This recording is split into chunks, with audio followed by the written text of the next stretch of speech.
श्रीगुरुभ्यो नमः। श्रीपरमात्मने नमः। श्रीपरमात्मने नमः।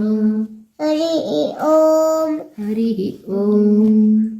राजवेद्या राजगुह्य राजविद्या राजगुह्य योगो नाम नवमोऽध्यायः। श्रीभगवानुवाच श्रीभगवानुवाच इदं तु ते गुह्यतमम् इदं तु ते गुह्यतमम् प्रवक्ष्याम्यनसूयवे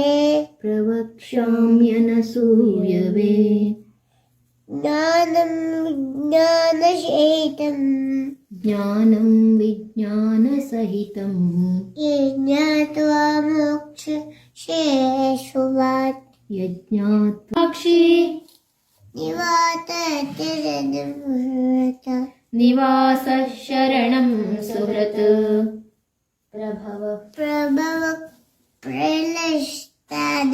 प्रभवः प्रलयस्थानं निधानं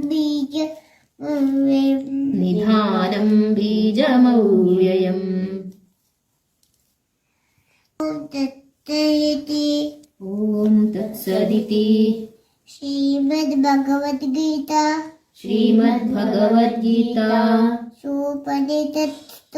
सुपनिषत्सु ब्रह्मविद्यायां योगशास्त्रे श्रीकृष्णार्जुनसंवादे राजविद्या राजगुह्ययोगो नाम नवमोऽध्यायः।